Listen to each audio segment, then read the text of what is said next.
The cipher was already in her hands when Joel Rourke kicked open the door of the Telegraph office. Myrtle Sullivan did not flinch. She did not gasp. She did not scramble backward the way most women in Harlan Creek would have when a 6'2" deputy marshal with mud on his boots and fury in his gray eyes came crashing through her door at 9:30 on a Tuesday evening. She simply looked up from the papers spread across her desk, one hand pressed flat against the decoded message, and said in a voice as steady as bedrock, "You are about 3 hours too late to stop me." Joel stood in the doorway, chest heaving, right hand hovering near the Colt on his hip out of pure instinct. The oil lamp on Myrtle's desk threw gold light across her face, and he could see the stack of papers, the rows of neat notation in her careful hand, and the expression in her dark eyes that was equal parts triumph and warning. "Myrtle," his voice was rough, barely controlled. "Step away from that desk." "No." That single syllable landed between them like a dropped stone into still water. He had ridden 40 miles in 6 hours to get here. He had broken 2 horses in relay and left behind a half-eaten supper in Denton County because Marshal Hargreaves had sent a message of his own, a frantic, barely coherent wire saying that the Harlan Creek telegraph operator had been asking questions she should not be asking, and that if Deputy Joel Rourke did not get there before she sent another transmission, the entire undercover investigation into Wallace Crane and the cattlemen's fraud would collapse like a burning barn. Joel crossed the threshold, pulling the door shut behind him. His hand dropped from his gun. He looked at the woman behind the desk and felt something shift inside his chest that had nothing to do with the investigation. "You are going to tell me everything," he said, "starting with how long you have known." Myrtle Sullivan pressed both palms flat on the desk and leaned forward, and the lamplight caught the copper in her dark hair and the absolute certainty in her jaw. "I have known for 11 weeks, Deputy Rourke. And everything you needed to break that fraud wide open is sitting right here in front of me. So perhaps instead of threatening me, you might want to sit down and let me show you what I found."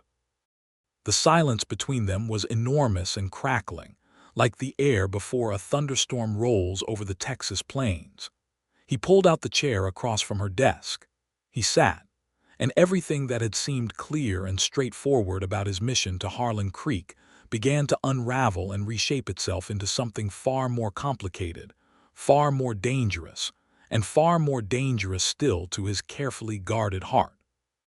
It had begun 11 weeks earlier, in the dry October heat of 1882, the kind of heat that lingered past its welcome like an unwanted house guest, dust clinging to everything, the sun pressing down on Harlan Creek, Texas, like a flat iron on cotton.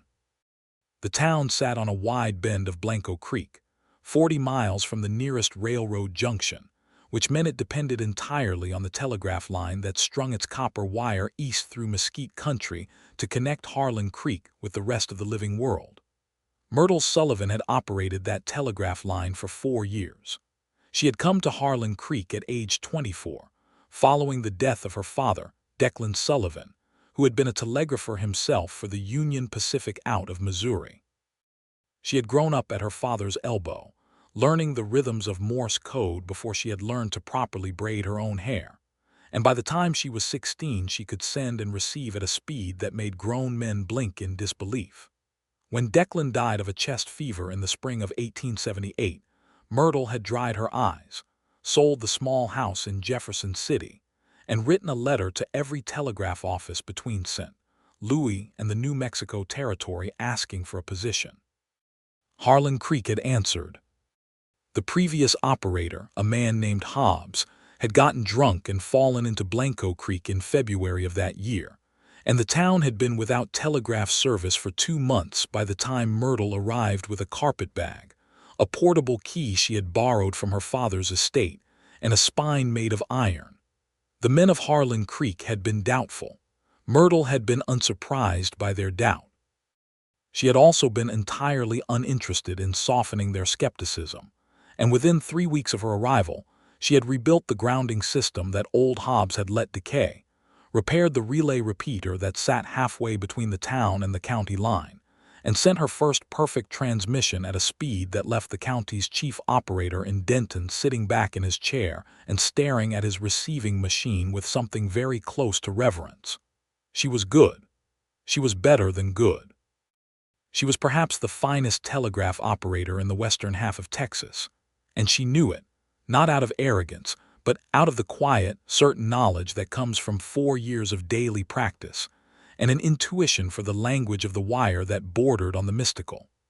Her office was a single room attached to the east side of the general store, with a window that looked out on the main street of Harlan Creek, and a door that was almost always open during business hours.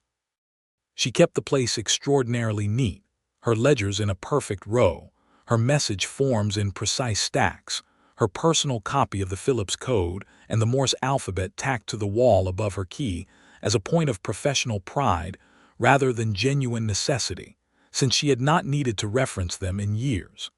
She also kept a locked strongbox under the floorboard beneath the left corner of her desk. Most people in Harlan Creek did not know the strongbox was there. Myrtle intended to keep it that way. The fraud had not announced itself. It never did. It had arrived in the ordinary costume of routine business traffic, the kind of messages that flowed through her key every week: cattle prices and land surveys and bank correspondence and weather reports. Wallace Crane was the largest cattle broker in Harlan Creek County, a man with a wide hat and a wider smile and hands that were soft in the way of men who had long since stopped doing physical labor. He was also, Myrtle had come to understand, one of the most methodical thieves she had ever encountered. It had started in August. She had received and forwarded a message from a firm in San Antonio, a company called Meridian Land and Cattle, addressed to Crane's operation. Standard business language, cattle purchase confirmation, delivery dates, that sort of thing. Myrtle had sent it along without a second thought.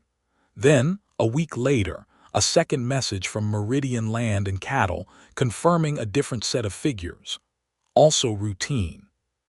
But the third message, arriving in the second week of September, had contained a sequence of numbers that did not match any cattle pricing schema Myrtle had ever seen, and she had been handling the commercial traffic for this region for 4 years. The figures were slightly off, in a particular and deliberate way, like a musical note played just a fraction too sharp. Myrtle had transcribed the message exactly as received and delivered it to Crane's man at the office, but she had also made herself a private copy, and she had sat with it that evening at her kitchen table with a cup of black coffee and her father's old codebook, the one he had used in the later years of the Civil War when he had worked for the Union Signal Corps, passing messages that needed to stay hidden in plain sight. By midnight, she had begun to see the shape of it. By the end of September, she had confirmed what her instincts told her. The messages from Meridian Land and Cattle were not business correspondence at all. They were instructions, encoded in a substitution cipher layered over the ordinary cattle trade language, and they were directing Wallace Crane in precise detail on how to execute a scheme of land fraud that reached from Harlan Creek all the way to a federal land office in Austin, involving forged survey documents, falsified cattle counts, and the illegal acquisition of at least 6 family homesteads whose owners had no idea their land titles were being stolen from beneath them. Myrtle had not gone to the town sheriff. She had thought about it for exactly 1 day, and then she had learned through the ordinary currents of gossip that flowed through a small town that Sheriff Buddy Cratton had recently acquired a new horse, a new saddle, and 2 new guns on a salary that should not have afforded any of them. She had revised her thinking. She had not written to the Texas Rangers. The Rangers were 2 weeks away and unreliable in response time, and there was a secondary problem. She was not entirely certain how far Crane's reach extended into county government.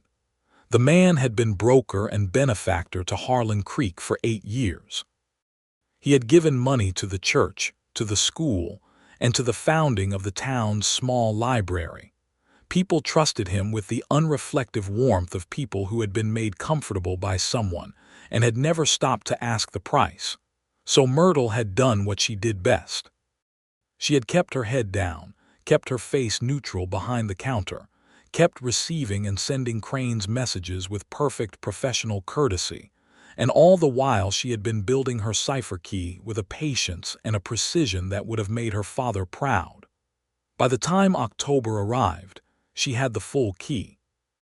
11 weeks of messages, decoded and documented, a clean and devastating record of fraud that told a story no jury in Texas would be able to dismiss. She had the names of the land owners being defrauded. She had the dates. She had the amounts. She had, in one particularly incriminating message that had arrived just 4 days before Joel Rourke kicked in her door, the name of the federal land officer in Austin who was in Crane's pocket.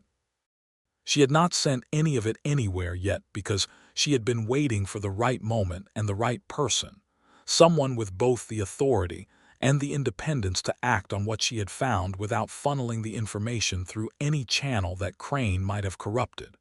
She had almost missed Joel Rourke entirely. The wire from the federal marshal's office in Dallas had come through on a Monday afternoon, coded in the standard U.S. Marshal cipher, which Myrtle had learned to read 3 years ago during a brief and interesting period, when the marshal's circuit had run messages through her office during a pursuit case.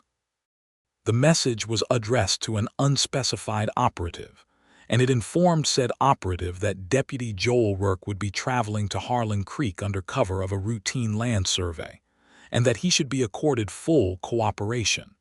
Myrtle had read that message, read it again, and felt for the first time in 11 weeks the particular relief of knowing that someone was coming who might be trusted.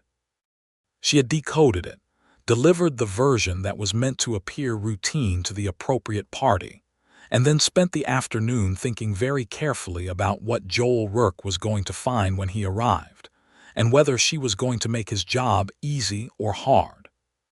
She had decided in the end on neither. She had decided to simply tell him the truth, because the truth was the most powerful thing she had, and she was not in the habit of deploying her assets poorly. Joel Rourke arrived in Harlan Creek on Tuesday at midday, riding a roan gelding and wearing trail clothes that were deliberately unremarkable, a canvas duster, a plain brown hat, boots that had been working boots for long enough to not look deliberate. He introduced himself at the hotel as a surveyor out of San Marcos, come to do some preliminary land assessment work on behalf of a development company in Austin. It was a reasonable cover story, the kind that would not raise immediate flags in a cattle town where new land interests were moderately common.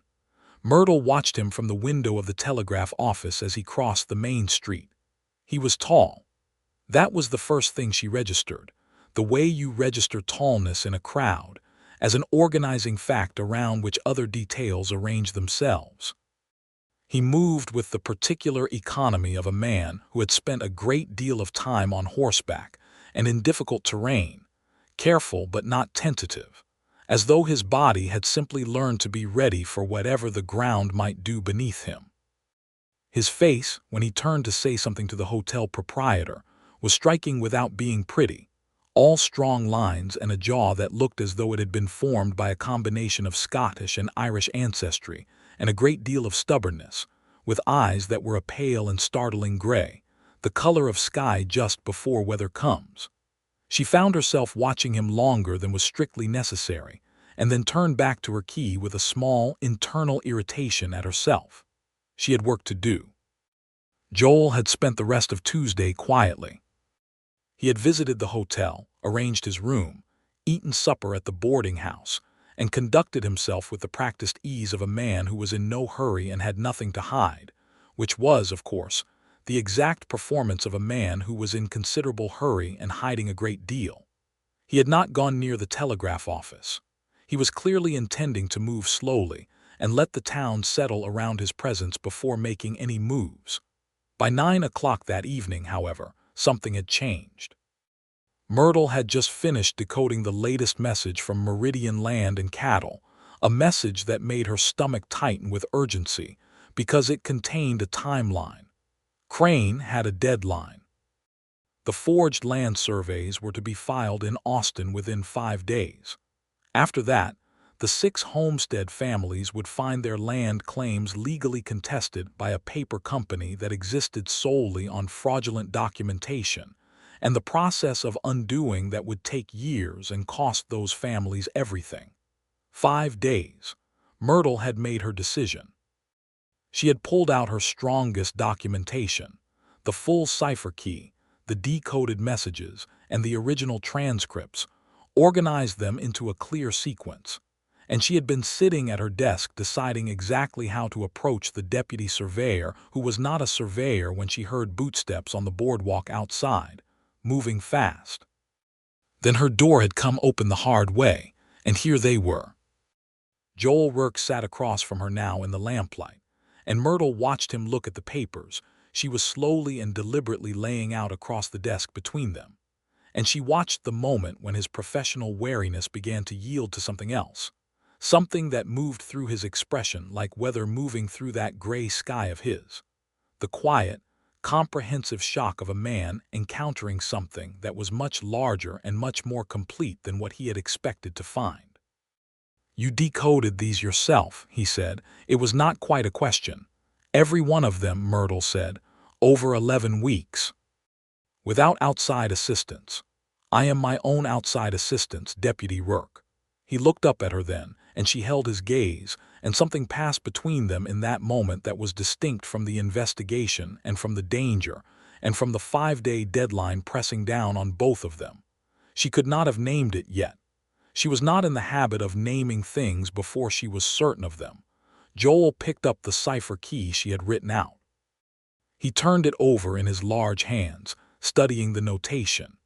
He was quiet for a long time, and Myrtle let him be quiet, because she understood the value of silence when someone was processing something that required genuine recalibration. "I have a partial cipher," he said finally, his voice different now, lower and more careful. "I got it from a contact in Dallas 3 weeks ago. It covers about a third of the message traffic I had been seeing." He reached into the inner pocket of his duster and produced a folded paper. He set it on the desk. Myrtle unfolded it. She studied it. "This is accurate as far as it goes," she said. "But the cipher changed in week 6. They rotated the substitution. This key covers the early traffic. My complete key covers everything through, and including the message I received this evening." Joel's jaw tightened. Not with anger at her, she understood, but with the grim recognition of how far behind he had actually been. "Marshal Hargreaves received word that someone in this office was sending unusual queries and thought you were working for Crane. I sent queries to the Austin Land Office to verify the survey numbers against public record," Myrtle said evenly. "If that looked suspicious to your marshal, it suggests he was not considering all the possible reasons a careful person might make such inquiries." "He was not," Joel admitted. "Which is why I am currently having a very different conversation than the one I rode 40 miles to have." "What conversation did you ride 40 miles to have?" "The one where I informed you that you were interfering with a federal investigation and needed to stand down." Myrtle regarded him steadily. "And now," he looked at the papers. He looked at the cipher key in his hand. He looked at her.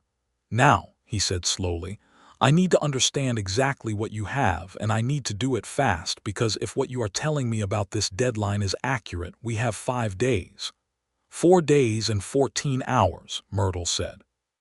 The message this evening specified an exact delivery window. Something that might have been the beginning of a smile moved across Joel's face, brief and suppressed, but real. "You are very precise." "I am a telegrapher," Myrtle said. "Precision is the whole job."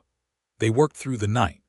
Myrtle could not remember the last time she had worked alongside someone who did not require her to slow down and explain the basics. Joel Rourke was not a trained telegrapher, but he was intelligent in a way that went far beyond the specific skills he had been taught, the kind of intelligence that could follow a complex argument at speed and ask the right questions at the right moments. He understood the cipher structure within an hour of her explaining it, and by 2 in the morning he had integrated his own investigative findings with hers, and they were building a case document that was, Myrtle thought, nearly unassailable. They sat close together at her desk because the desk was small, and the work required both of them to see the same documents at the same time. She was aware of him in the way you become aware of a fire in a room, not dangerously, not uncomfortably, just as a source of warmth and light that you cannot quite stop noticing even when you are focused on something else.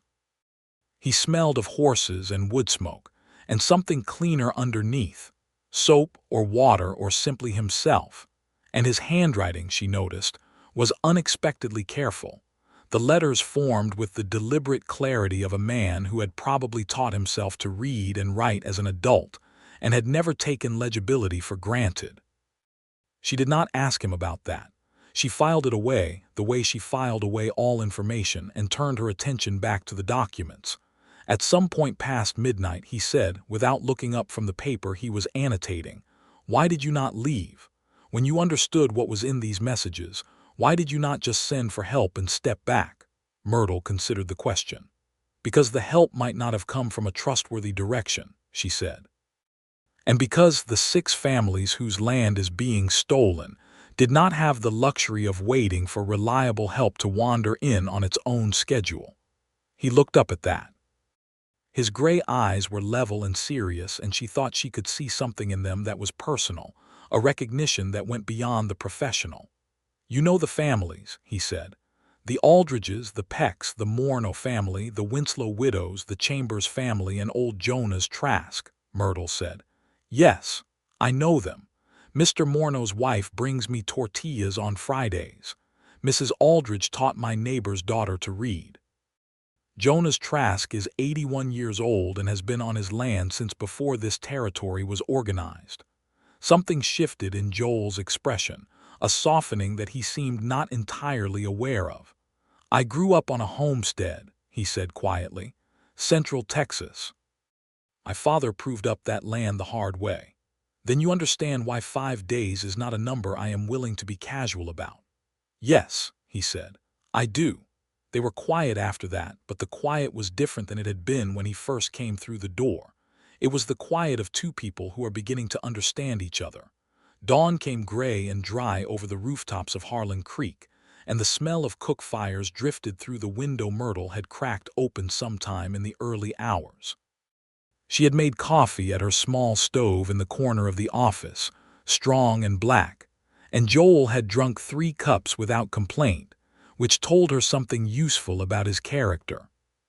She rolled her neck and felt the ache of having sat bent over a desk for 7 hours. "We need a plan," Joel said.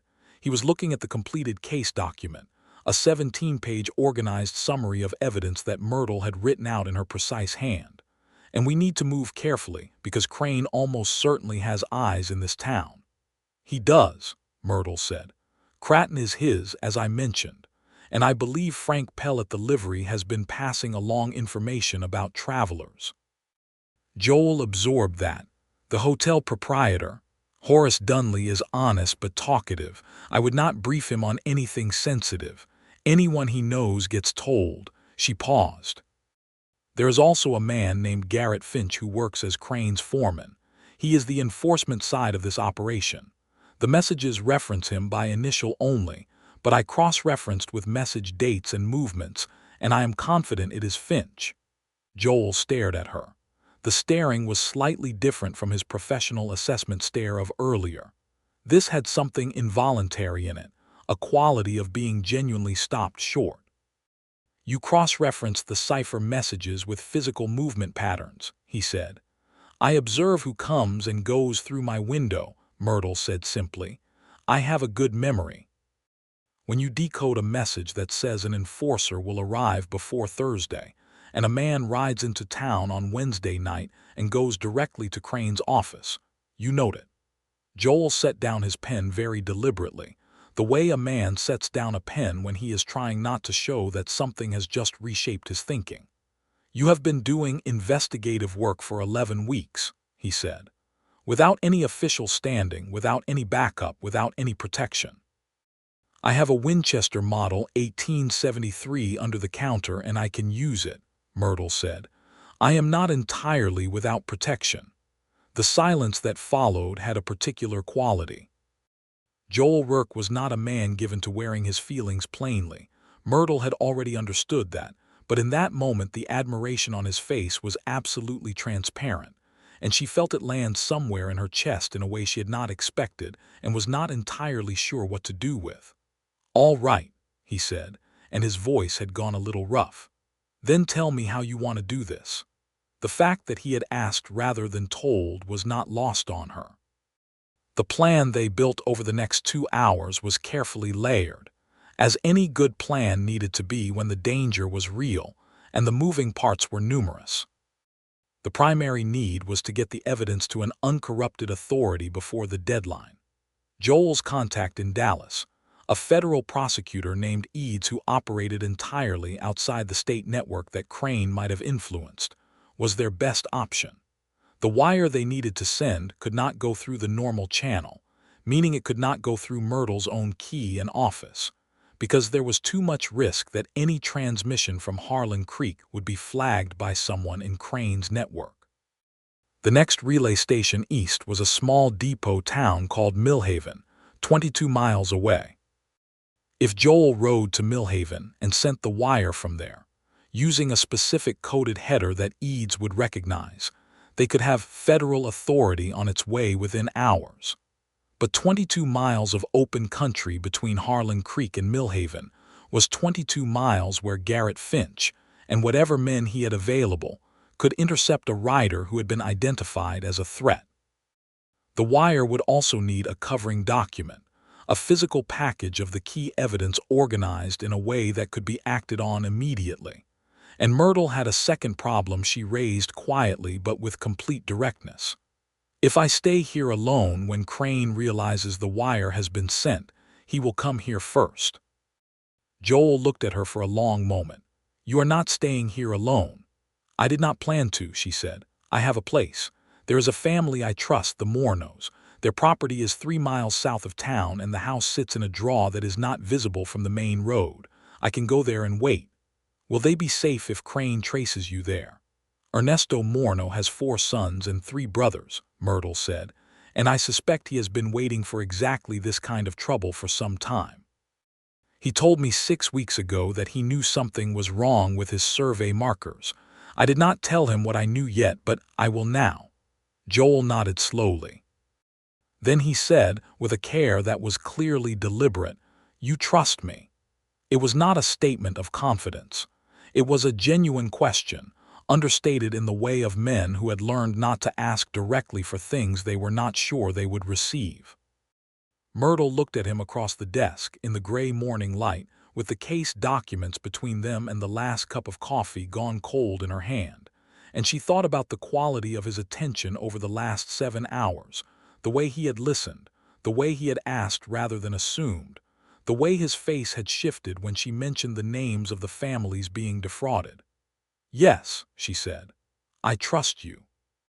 He held her gaze for 1 second longer than was strictly necessary. Then he stood and began rolling the case documents into a careful cylinder to pack into his saddlebag. There were things to do before he rode out, and they did them together through the morning with the efficiency of 2 people who had found, slightly to their own surprise, that they worked well together.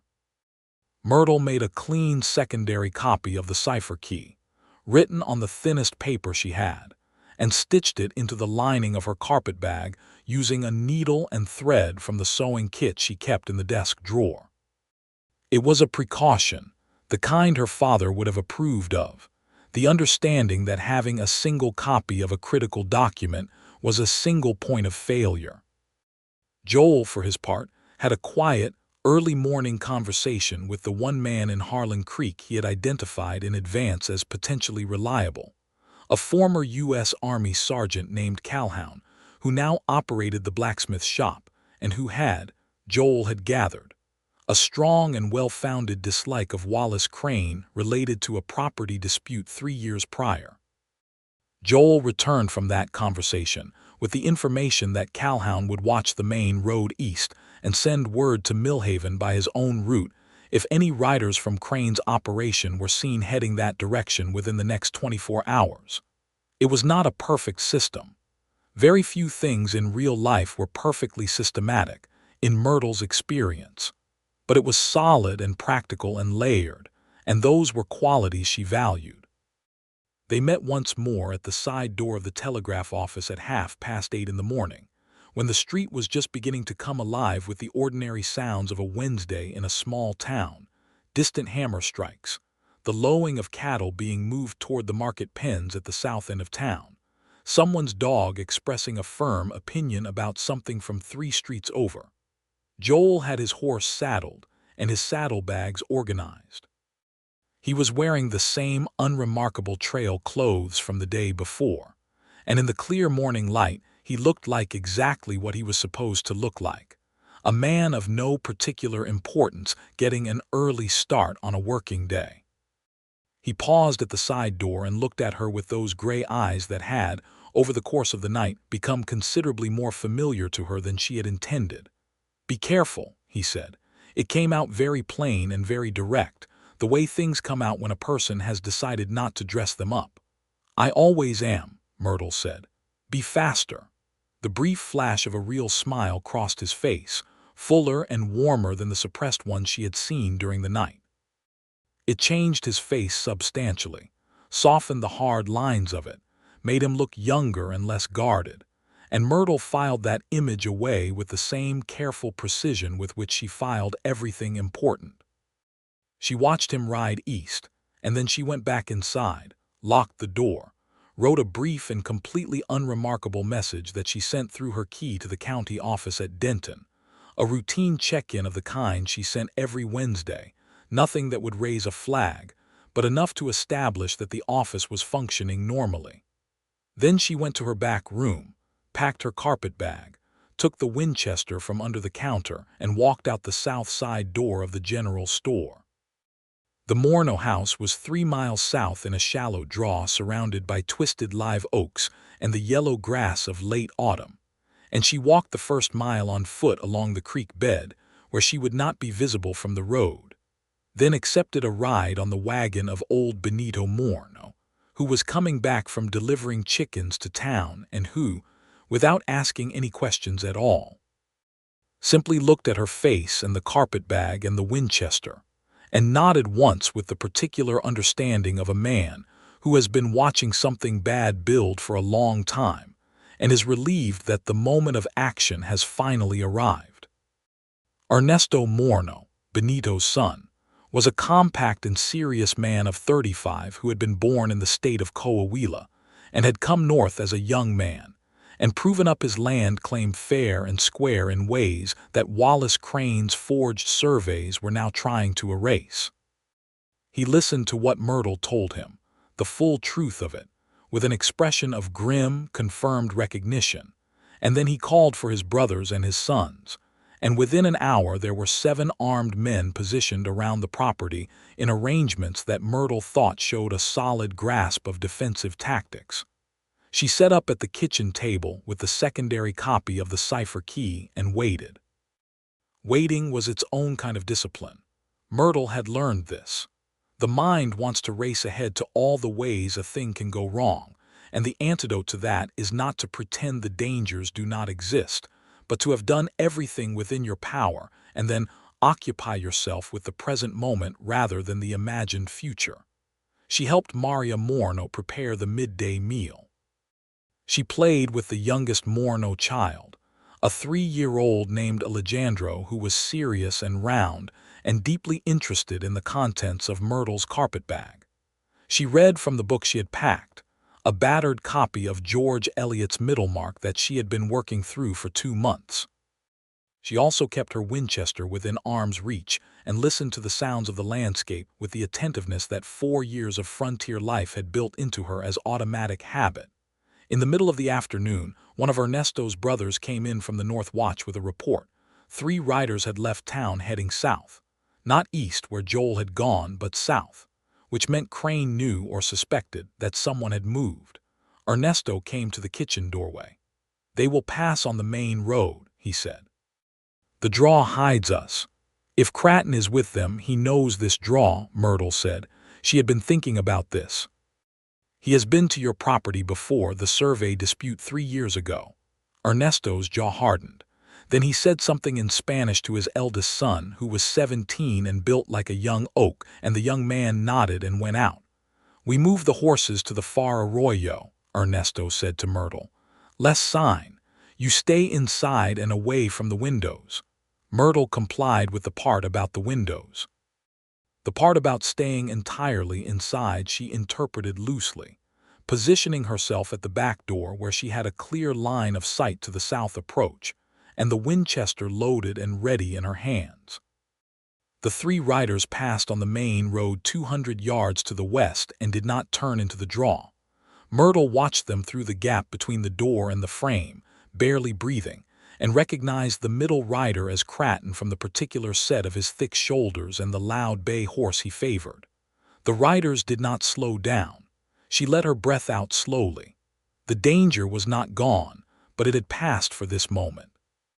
By the time the sun was beginning to slope toward evening, she was thinking hard about Joel Rourke and how far he might have gotten, and what the land was like between here and Millhaven, and whether Calhoun at the blacksmith shop had seen anything that needed sending.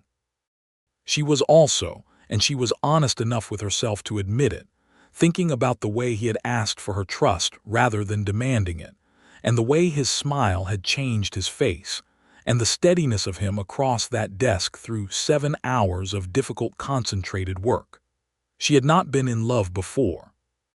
She had been close to it once with a man in Jefferson City the year before her father died, but that had been a gentle, mild sort of feeling that had faded like watercolor in sunlight when she left Missouri, and she had not especially missed it. What she felt when she thought about Joel Rourke was not gentle. It was not mild. It was precise and vivid, and it had arrived with the speed and force of something that had not asked her permission, and Myrtle Sullivan was not in the habit of being ambushed by her own feelings. She told herself firmly that there was a crisis in progress, and that personal feelings were not the relevant priority. This was true and also not entirely effective. The sun went down. Maria Morno fed everyone beans and cornbread and strong tea, and Myrtle helped with the children and tried to read, and mostly listened to the night sounds of the Texas hill country with every nerve she had. It was past 10 o'clock when she heard hoofbeats coming from the east. One horse, moving at the deliberate pace of a horse that had been ridden hard and was being brought in carefully in the dark, the way a man with field experience would bring a horse in to avoid noise. Myrtle was at the back door before Ernesto had risen from his chair. "Single rider from the east," she said. Ernesto was already moving, but she was ahead of him. She went around the side of the house and through the shadow of the live oaks, and she had the Winchester up and leveled at the dim shape of the approaching horse before Joel Rourke had cleared the edge of the draw. "Identify yourself," she said, in a voice that carried exactly as far as it needed to and no farther. "Joel Rourke." His voice came back immediate and steady. "And I would appreciate it if you would lower that rifle because I have had a very long day." She lowered it. The relief that moved through her was immediate and physical. A release of tension she had not fully acknowledged was there until it let go. He came into the light of the doorway and dismounted, and even in the insufficient light she could see that he was dusty and tired, and something in his expression was different than it had been when he left. Not troubled exactly, but resolved in a particular and final way. "The wire went through," he said. "Eads received it. He has already sent 2 deputies from Dallas, and a federal warrant is being prepared. They will be in Harlan Creek by Friday morning." Friday morning was inside the deadline. The surveys could not be filed. Myrtle felt the tension of 11 weeks begin very slowly to loosen. "Crane," she asked, "does not know yet. When I left Millhaven, the news had not reached Harlan Creek through any channel I could identify." He paused. "Calhoun sent his message. There were riders on the east road for about 6 miles, but they turned back. I think they were looking for the surveyor, not prepared for a hard chase." "Cratton rode south this afternoon," Myrtle said, "with 2 men. They passed on the road and did not turn. Joel looked at her, taking in the rifle in her hand and the calmness in her face, and the position she had taken, flanking the approach from the tree line. Something moved through his expression that was more than admiration, and less than something he was ready to say out loud. "Come inside," Myrtle said. "Maria will feed you." He did, and he ate with the sincere and uncomplicated gratitude of a man who has not had a proper meal in 24 hours, and he answered Ernesto Morno's direct questions with a directness that clearly earned the older man's respect. And Myrtle sat across the table and watched, and thought about the particular rightness of this specific moment, which was strange to her, because she was not, generally speaking, a woman who found rightness in the company of men she had known for less than 2 days. Later, when the household had settled and the older children were asleep, and the younger ones long since out, Myrtle and Joel sat on the low stone step at the back of the house under the vast October sky, and the stars were extraordinary in the way of Texas stars when there is no town light to compete with them, thick and cold, and scattered like salt on dark cloth. They did not talk about the investigation for a while. They talked about other things, the small and real things that people talk about when they are tired and relieved and sitting close together in the dark. He told her about growing up in Central Texas, about his father's land and his mother's kitchen and the particular orange color of the hill country in autumn. She told him about her father and the telegraph and the sound of a relay station at midnight, the dots and dashes of the world's news coming through the wire, the feeling of being connected to everything by a thread of copper and electric signal. He said, "Your father taught you well." "He taught me the mechanics," Myrtle said. "The cipher work I taught myself. He showed me the concept during the war, but the application was mine." "How old were you when you learned Morse code?" 8, she said. "I could receive before I was 9. My father had me sitting the key officially by 12. She could not see his face clearly in the dark, but she could hear the quality of his silence, which was warm and specific in the way that admiration is warm when it is genuine rather than performative.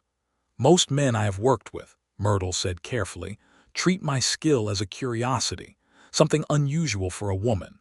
They admire it the way you admire a dog that can count." "I do not think of it that way," Joel said. His voice was quiet and entirely serious. "I know," she said. "That is something I have noticed about you." The silence that followed was one of the comfortable ones, the kind that does not need to be filled. He said after a while, "When this is finished, I will need to write a report to Marshal Hargreaves. You will be named in it. I assumed as much. You should receive recognition for what you have done. The investigation, the cipher work, the documentation. None of what happens Friday would be possible without 11 weeks of your work." Myrtle was quiet for a moment. Then she said, "The 6 families keeping their land is the recognition that matters." He turned to look at her in the darkness, and she could feel the weight of his gaze even without seeing it clearly. "Yes," he said, "but you should also be named. You deserve to be on record." She thought about that. About her father's name on Union Signal Corps documents that she had read after his death, the quiet pride she had felt seeing his careful notation in the margins of official reports, the knowledge that he had mattered in ways that were formally acknowledged. She thought about how much of women's work in this country simply disappeared, absorbed into the record as if it had never existed. "All right," she said. "Put my name in the report." He nodded, and she could feel that the nod was serious and committed. It was very late. The night had gone cold in the way of Texas nights in late autumn, the day's warmth pulled away by the clear sky, and Myrtle was aware that she ought to go inside and sleep, because Friday was still a day away and she needed her judgment sharp. She did not immediately move. Joel did not immediately move either. "Myrtle," he said. The way he said her name was different from the way it had sounded all day, different from the professional address across the desk or the careful courtesy of working with someone new. It had a different weight to it, a particular and deliberate weight. She waited.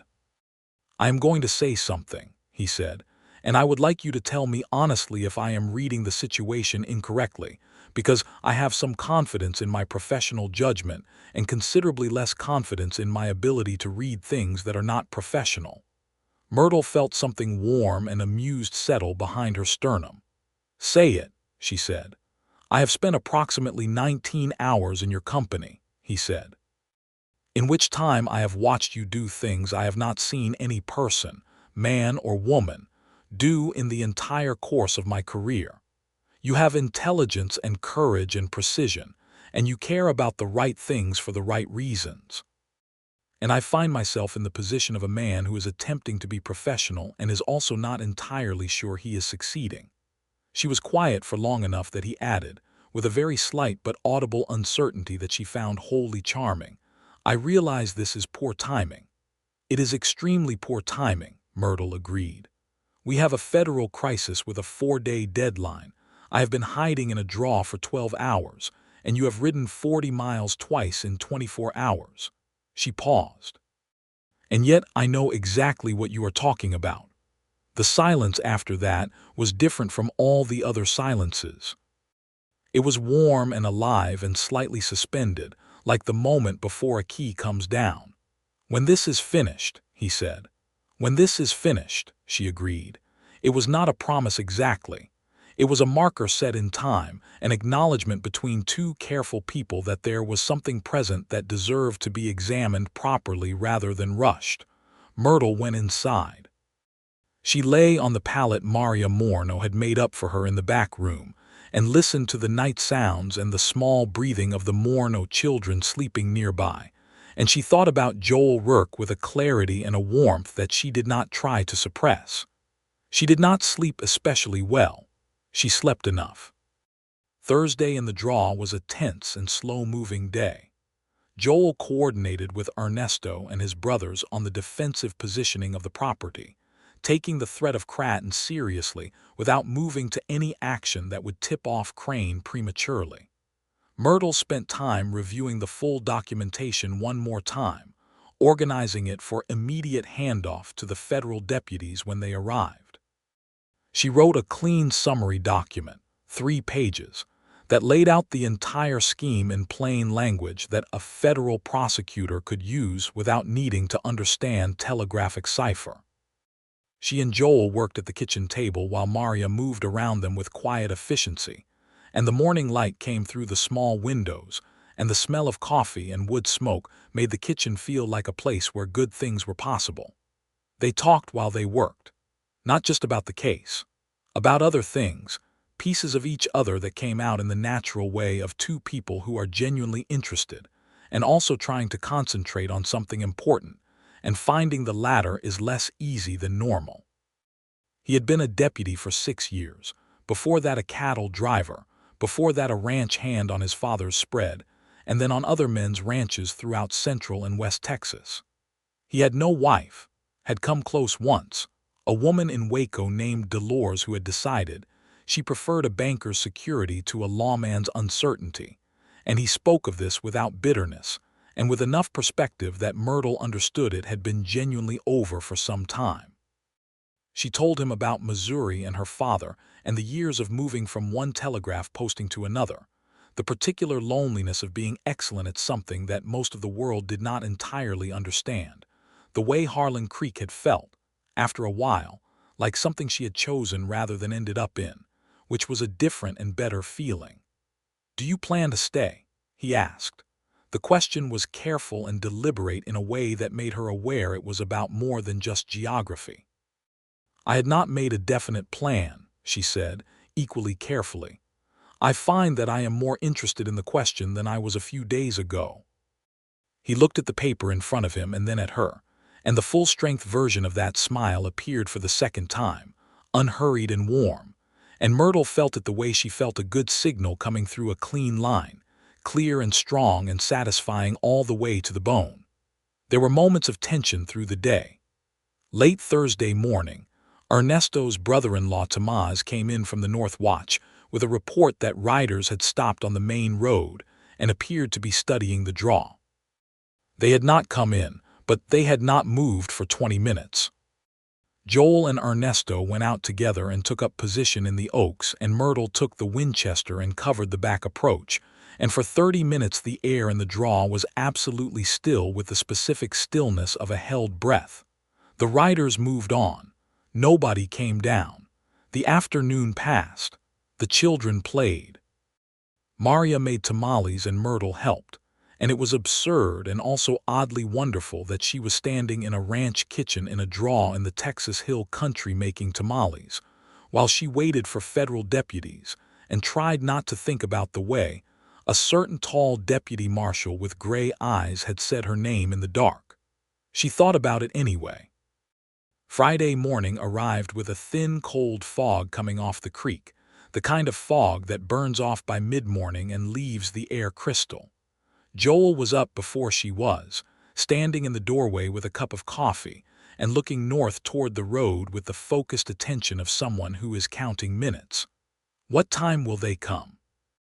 Myrtle asked, accepting the cup he held out without thinking, which meant she took it from his hand, which meant their fingers overlapped briefly on the ceramic, which was a small and entirely ordinary thing that felt somewhat larger than ordinary. "Before noon," he said. "Eads moves fast." He was right. By 10 in the morning, 2 federal deputies named Hartley and Moss were riding into the Morno draw, their badges visible and their manner brisk. And behind them was a man in a suit who identified himself as an assistant to federal prosecutor Eads, and who received the documentation Myrtle handed over with an expression of professional focus that shifted rapidly to something considerably more animated when he began reading the cipher key. "This is complete," he said, looking up at Myrtle. "This covers the entire transmission history. 11 weeks, every received message, decoded and original," Myrtle said. "The summary document on top gives you the schema. The land titles in question are referenced by page number on pages 12 through 14. The man in the suit looked at Joel. "Your wire said the operator had decoded the cipher." "She had," Joel said. "I have never seen civilian cipher work this thorough," the man said to Myrtle, with a quality in his voice that she recognized as the specific surprise of someone whose low expectations have been substantially exceeded. "You are welcome," Myrtle said pleasantly. The arrest of Wallace Crane happened that afternoon, and the simultaneous delivery of a federal warrant and the suspension of the Austin Land Office official happened by wire before close of business on Friday, the day of the deadline. It was clean and fast and effective in the way that things are clean and fast and effective when the preparation behind them is 11 weeks of careful, patient, invisible work. Sheriff Cratton was arrested as well, on conspiracy charges, and Garrett Finch rode hard for the New Mexico border when the news reached him, and had covered a good 30 miles before a ranger out of San Marcos, acting on information that Joel had quietly passed along through a parallel channel, was waiting at the river crossing. The 6 Homestead families kept their land. Ernesto Morno stood in the doorway of his house that evening and looked at the copy of the land confirmation document that the federal assistant had left with him, and the expression on his face was one of the things Myrtle thought she would carry with her for the rest of her life. The specific relief of a man who has carried a hidden weight for a long time and has finally been allowed to set it down.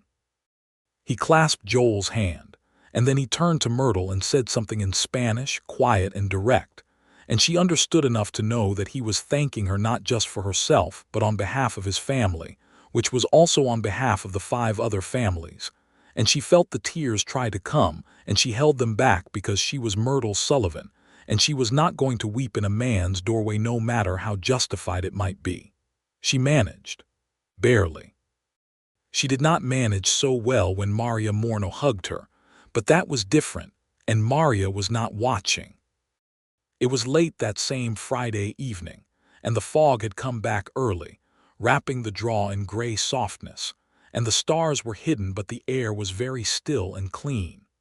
Myrtle was standing outside, leaning against the stone wall of the Morno house, finally, genuinely, completely tired in a way that felt clean rather than depleting, the tiredness of having done something that needed doing.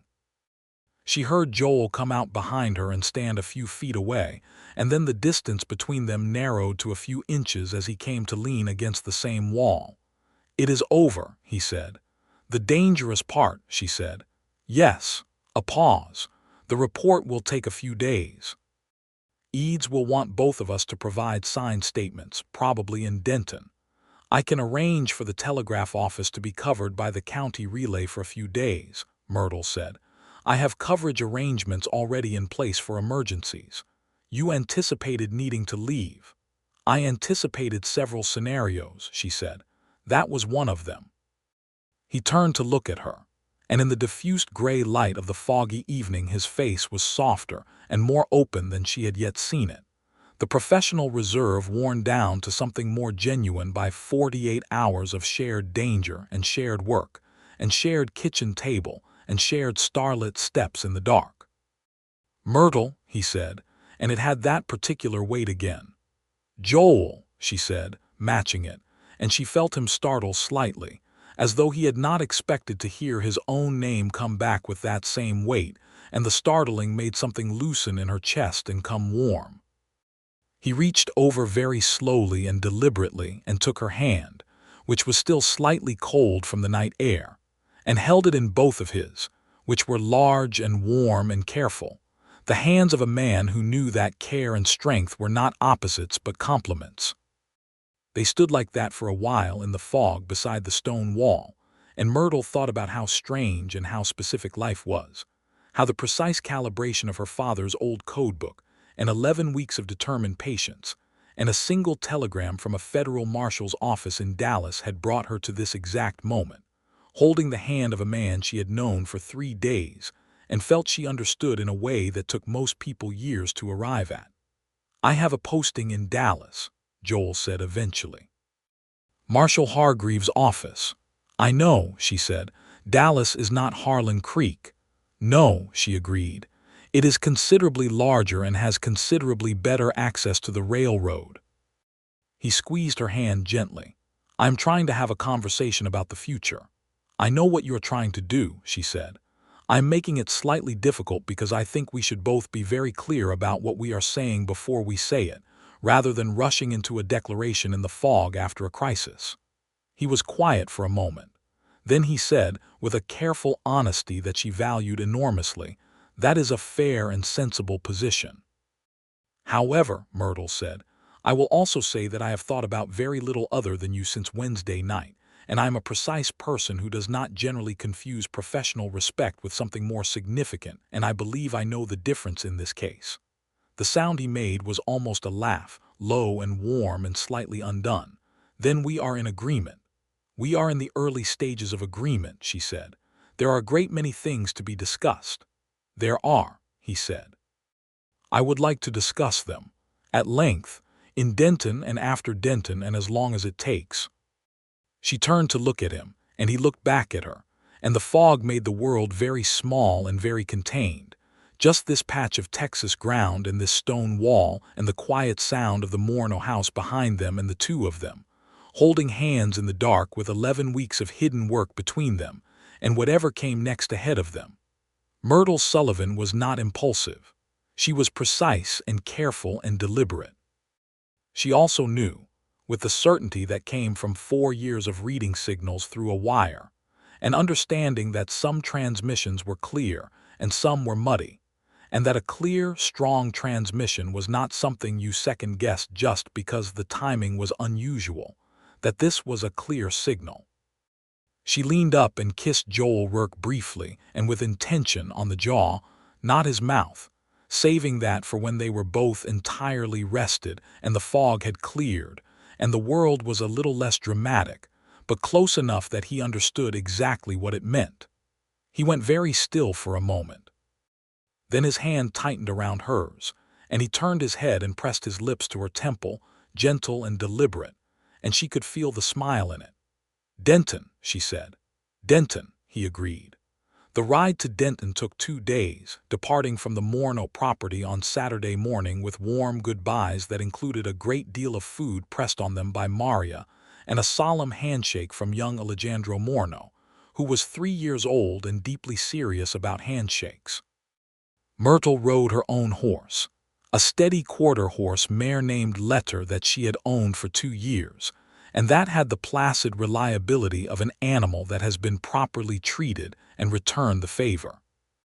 Joel rode the roan gelding, and they traveled at a comfortable pace through the hill country, which was genuinely beautiful in the late autumn light, the scrub oaks still holding their brown leaves, the creek beds bright with dry gold grass, the sky an enormous clean blue. They talked. They talked with the freedom of people who have already been through something difficult together and found that they held up well in each other's company, and who are now in the comfortable position of simply learning each other without urgency. He told her stories about his 6 years of marshal's work, the cases and the country, and the particular texture of life as a man who moved constantly and stayed nowhere long. She told him about the messages she had handled over 4 years, the ones that had been heartbreaking, and the ones that had been joyful, and the ones that had been funny, and the ones that had been simply the ordinary traffic of people trying to manage their lives across distance. She told him about her father with a completeness she had not told anyone before, the full shape of Declan Sullivan's life, his intelligence and his humor and his dedication and his loneliness in his later years, and the particular grief of losing him before she had become entirely herself, before she had done the things she thought he would have been proudest of. Joel listened with complete attention and said exactly the right things, which was not to say the comforting false things but to say the true things, the acknowledgments of loss that do not try to smooth it away but simply sit with it, which was what grief actually required. He told her about his mother, Bridget Rourke, who had died when he was 17 from a fever that had swept through the hill country the summer of 1870, and the way the land had felt different after she was gone, like something essential had been removed from the geography of home. His father had lasted another 5 years and then sold the land to a neighbor and moved to San Antonio to live with Joel's sister, and the land was now part of a larger ranch, which Joel spoke about without visible bitterness, but with a quietness that she understood covered something more complex. "If you ever had land," she said, not accusatory but curious, "what would you do with it?" He thought about it for a while. The horses walked. The sky was very blue. "Cattle, probably," he said. "I know cattle, and something better than cattle maybe, horses. Good horses bred right." He glanced at her. "What would you do?" "I would keep the telegraph," she said. "I cannot imagine not having the wire, but I would also want a kitchen garden. My father used to say that a woman who grows things has her feet on the ground and her hands in the future." "He was right," Joel said. "He usually was," she said, and smiled. And he watched her smile with the particular warmth of a man who has decided that seeing that smile is something worth arranging the rest of his life around. They arrived in Denton on Sunday evening and spent 2 days in the offices of Federal Prosecutor Eades's representative, giving their statements in full, sitting across from legal staff, who had clearly not expected the telegrapher to be as articulate and precise in formal deposition as she was, and who made their surprise visible in ways that Myrtle found mildly entertaining and entirely predictable. Joel's statement and Myrtle's statement together formed the factual backbone of what would become the United States v. Crane prosecution, and when the assistant prosecutor looked up from reviewing Myrtle's deposition and said that her cipher analysis was among the clearest and most complete forensic document work he had encountered, Myrtle received the compliment with a steady and gracious thank you that conveyed absolutely nothing of the satisfaction she felt. She felt quite a lot of satisfaction. Joel, watching her from across the room, had an expression that was warm and amused and openly proud, and he did not try to hide it, and Myrtle kept her own face professional with some effort. On Tuesday evening, with the statements complete and the legal process underway, they walked to the restaurant in the Denton Hotel that was somewhat finer than the rest of what the town offered, and they sat across from each other at a proper table with a cloth on it and oil lamps that were actually clean, and they ate beef and drank the reasonable wine the place offered, and talked without an investigation between them for the first time.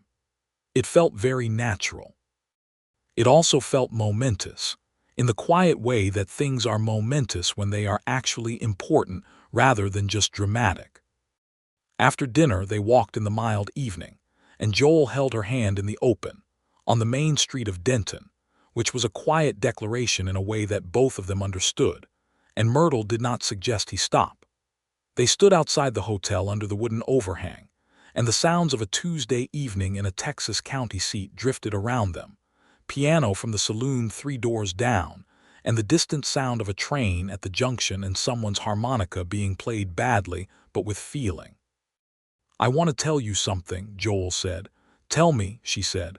"I have been a careful man with most things," he said. "I have not often let things get ahead of me.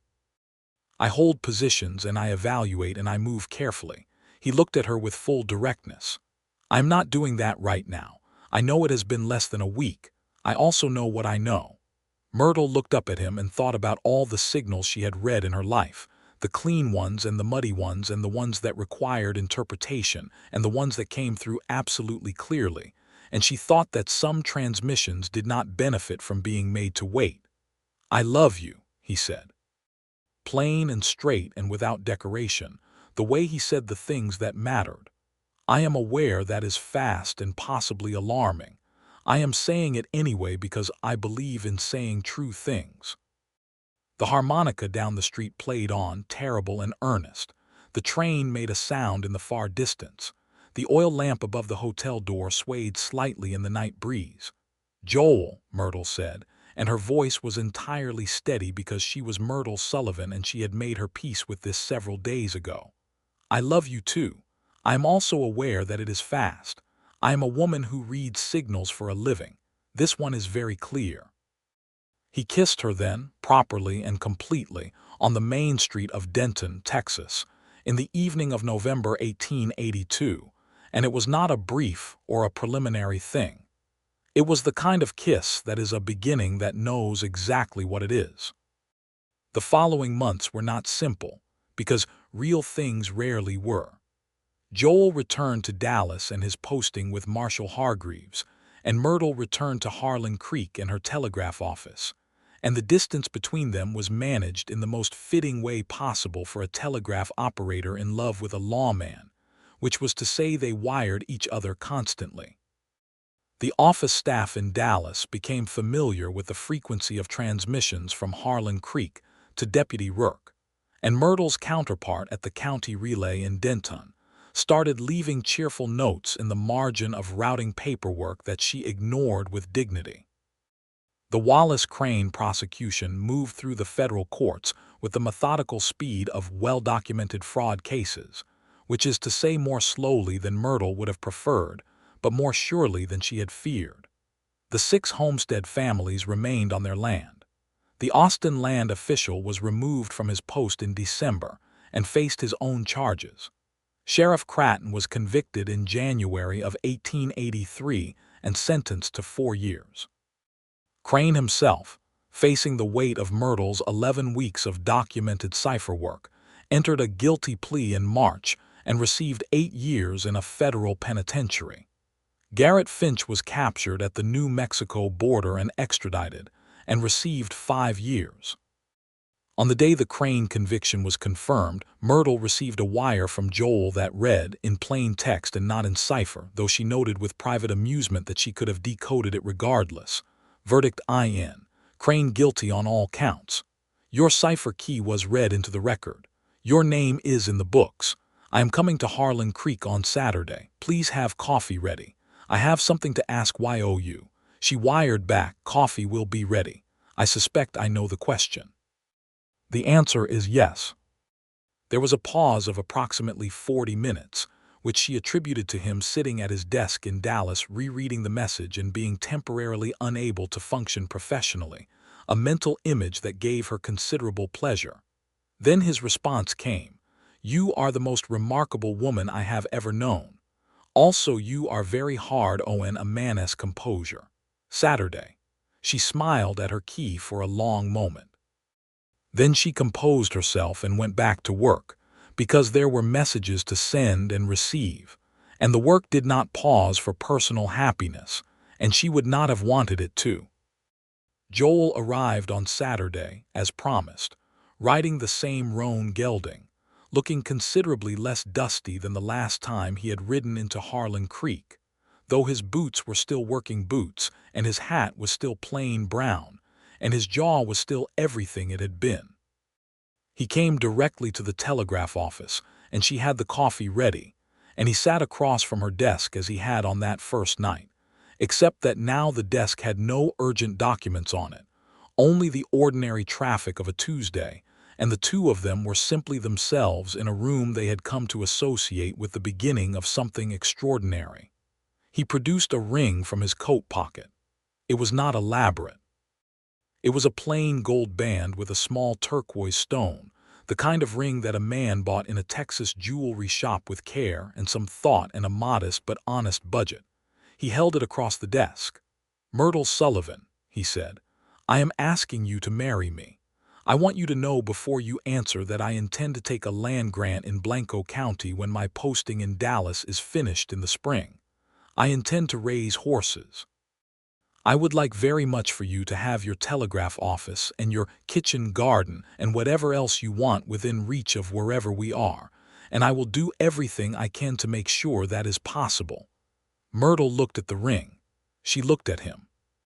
Outside the window, Harlan Creek was going about its ordinary business in the late afternoon light, people moving along the main street, a wagon coming in from the South Road, someone's children running past the general store with the particular energy of children escaping from something educational. "Yes," she said, as she had already told him she would. And then, because she was Myrtle and she was precise about language, absolutely yes.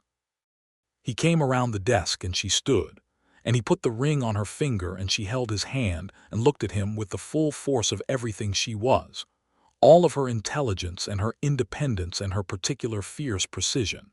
And he looked back at her with everything he was, the rugged steadiness and the gray eyes and the honest heart of a man who had spent his life moving, and had finally found the thing that made him want to stay. He kissed her, and it was very much like the Denton kiss, except that it was better because they were in Harlan Creek, in her office, in the room where they had first understood each other, and that had a rightness to it that was complete. They were married in April of 1883 in the small Harlan Creek church, on a morning when the hill country was breaking into wildflower season, the bluebonnets coming up along every road and hillside, the air warm and honeyed and full of birds. The Morno family came in full, all 7 brothers and their wives and their children, and Maria Morno, who cried, and young Alejandro Morno, who shook Joel's hand with enormous gravity. Calhoun the blacksmith came, and a good portion of the town, because Myrtle Sullivan had operated the telegraph office for 5 years, and people knew what that meant. She was the one who had sent the death notices and the birth announcements and the business news and the love letters and all the ordinary and extraordinary communications of their lives, and they came to wish her well with a genuine warmth. Joel's sister Sarah came up from San Antonio with her husband and their 3 children, and she embraced Myrtle with the warmth of a woman who has been worrying about her brother for years and is very glad to stop. The federal prosecutor's office sent a formal congratulatory note to Deputy Rourke, which was delivered via Myrtle's own telegraph key, which she considered entirely fitting. They stayed in Harlan Creek through the summer, because Joel's posting ran through August, and because Myrtle needed time to train her replacement at the telegraph office, a young man of 20 named Eustace who had shown up in June with good hands and a sharp ear, and a reference from the St. Louis office that Myrtle had verified through her own contacts and found satisfactory. She spent 3 months teaching Eustace everything she knew, not just the mechanics but the judgment, the habit of attention, the understanding that the telegraph was not just a machine but a connective tissue between human lives and deserved to be treated with seriousness. Eustace was nervous and earnest, and by the end of July he was genuinely good, not Myrtle good, but no one in Texas was Myrtle good, and he was good enough that she could leave in good conscience. She kept her personal key. She kept her father's codebook.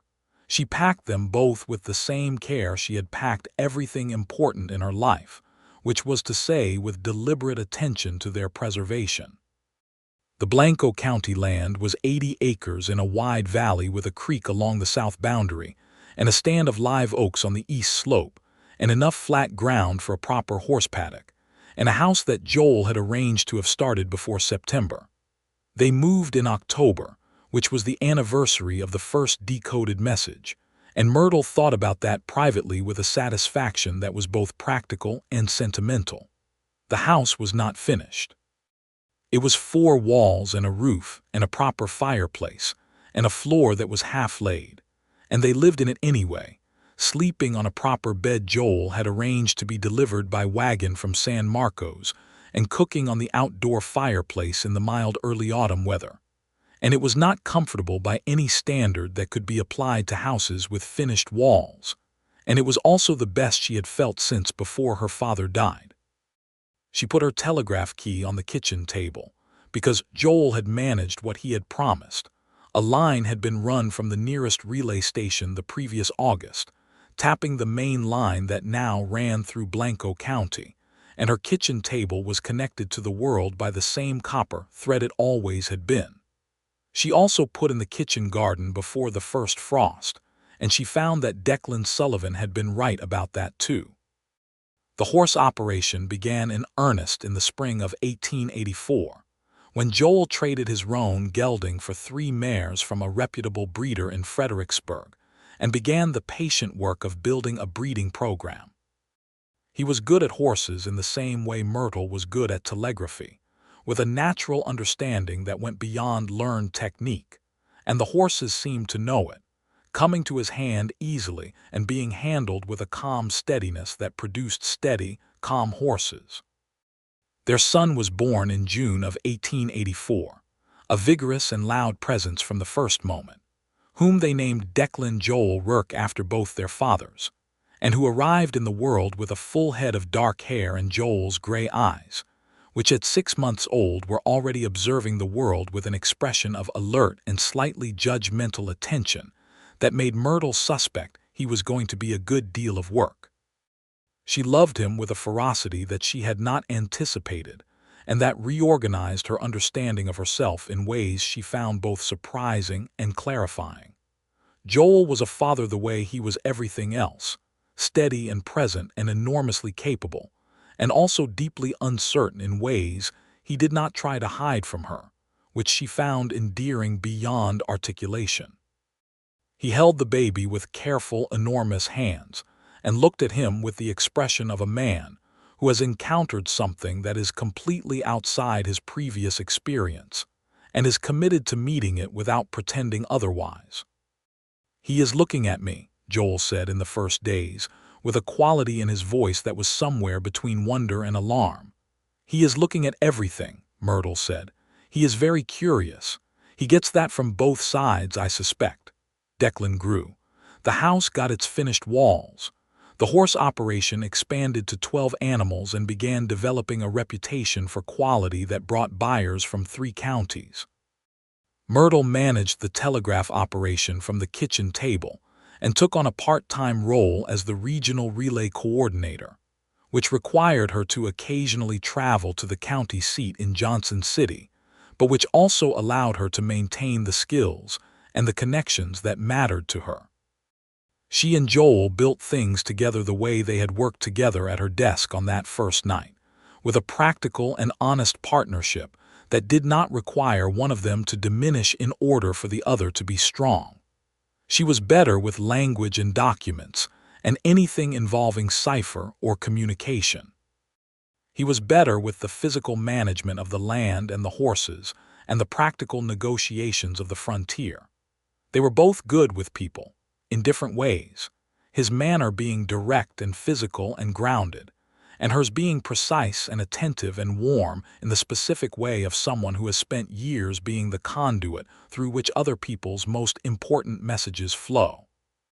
They disagreed sometimes, in the real and particular ways of two people who are both intelligent and opinionated, and they learned to disagree well, which took some practice and some humility on both sides, and was entirely worth the effort. In the evenings, when the day's work was done and Declan was asleep, and the Texas sky was doing the things it did in all seasons, vast and star-thick in summer, and dramatic with cloud and light in winter and every variety of beauty in between, they sat on the porch they had added to the south side of the house in the second spring, and they talked with the ease of people who have made it a habit and have found it one of the best habits available to human beings. He told her once, in the winter of 1885, sitting by the fire with the wind making the live oaks move outside, "I have thought about what my life looked like before October of 1882. What did it look like?" She asked, though she had some sense of the answer. "Competent," he said, "purposeful, moving." He looked at the fire, empty in a way I did not know to call empty because I had nothing to compare it to. She leaned against his shoulder, which was warm and solid and familiar in the way of things that have become necessary. "I know that feeling," she said. "The cipher," he said. "You had the cipher and you were just waiting." She understood what he meant. Not just the Crane cipher, something more than that. "So were you," she said. "You just did not know what you were waiting for." He put his arm around her and she felt the weight of it, comfortable and real. And outside the window the hill country was doing its winter thing, cold and clear and very much itself, and inside the house was everything that mattered. Their daughter was born in the spring of 1887, a girl with copper hair exactly like her mother's, and a voice that made it immediately clear she was not planning to be overlooked. And they named her Bridget for Joel's mother, and she was, from the first week of her life, an absolute force of nature who kept the household in a state of cheerful chaos, and adored her older brother with a possessive intensity that Declan bore with philosophical patience. Life on the Rourke property in Blanco County settled into the particular rhythm of something that has been built right, not without difficulty, not without the ordinary hardships of frontier life in the 1880s, the droughts and the hard winters and the market fluctuations, and the physical demands of land and animals, but with a fundamental soundness beneath all of it, the kind of soundness that comes from two people who have decided, clearly and deliberately, to build something together and have the skills and the honesty to do it. Myrtle kept the telegraph key on the kitchen table. When Declan was 6, she began teaching him Morse code, sitting him on her lap at the key the way her father had sat her, and finding that he had her ear for it, the natural rhythm, the sense of the pauses and the beats. When Bridget was old enough, she demanded to be taught as well, and was frankly furious when she discovered that her brother had a head start, a fury she converted into determination with an efficiency that made both her parents deeply unsurprised. Joel built the horse operation into something that was known through the hill country and the surrounding regions for the quality of its animals, working quarter horses and cow ponies bred for intelligence and stamina, and he did this with a patience and a respect for the animals that made the work not just successful but right in some larger sense. The land was managed with a similar care, the creek kept clear, the pastures rotated, the oaks protected rather than cleared. In the evenings when the children were older, the 4 of them sat on the south porch and watched the Texas dark come down over the valley, and Myrtle sometimes thought about the particular sequence of events that had led to this specific evening, this specific valley, these specific children and this specific man who was her husband and her partner and her person in the complete sense of that word. The cipher. 11 weeks of patient, careful, invisible work. 6 families on their land. A deputy who had kicked in her door and sat down when she told him to, and listened when she showed him what she had found. The fraudsters were long since tried and sentenced and serving their time or having served it. The land records in Blanco County were clean. The homesteads of the 6 families Crane had targeted were clear of legal challenge. Ernesto Morno's eldest son, the one who had been 17 during those tense days in the draw, was now 23 and running part of the family operation, and had gotten married in the spring, and Myrtle had sent a wedding present via the wire and received a warm reply. The world kept moving. The telegraph lines kept expanding. The railroad came closer to the hill country every year, which changed the texture of things in ways both good and complicated. The frontier was becoming something else, slowly and inexorably, and Myrtle paid attention to this, as she paid attention to everything, with the precision and the care of a woman who understood that the world you lived in was worth understanding.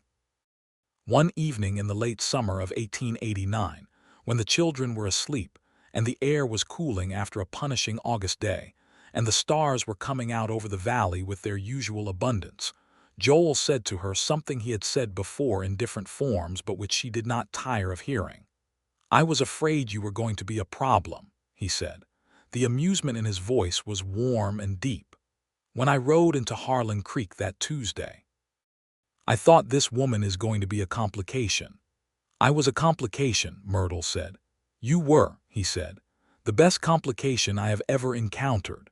She looked at him across the porch, her husband of 6 years, father of her 2 children, the man who had asked for her trust before he asked for anything else, whose hands were careful and whose character was honest, and who had never once tried to make her smaller so that he could feel larger. "You know," she said thoughtfully, "when you kicked in my door I was not especially impressed." "No," he said, with the particular quality of a man who knows this story and likes where it goes. "You were quite aggressive," she said. "And entirely wrong about the situation." "I was," he admitted. "But then you sat down," she said. "When I told you to, you sat down and listened." She looked out at the valley, the dark shapes of the live oaks against the darkening sky, the ribbon of the creek catching the last light. "That is when I started to be impressed." He reached over and took her hand, the familiar weight of it, the warmth. "I had 17 pages of decoded cipher in front of me," he said. "Sitting down was the obvious choice." "It was the right choice," she said. "I have found that in most situations, when someone who knows what they are doing tells you to sit down and listen, the right response is to sit down and listen." "I will keep that in mind," he said, which was a joke because he already had. He had kept it in mind through 6 years of marriage and 2 children and a horse operation, and a life built on a valley floor in the Texas hill country.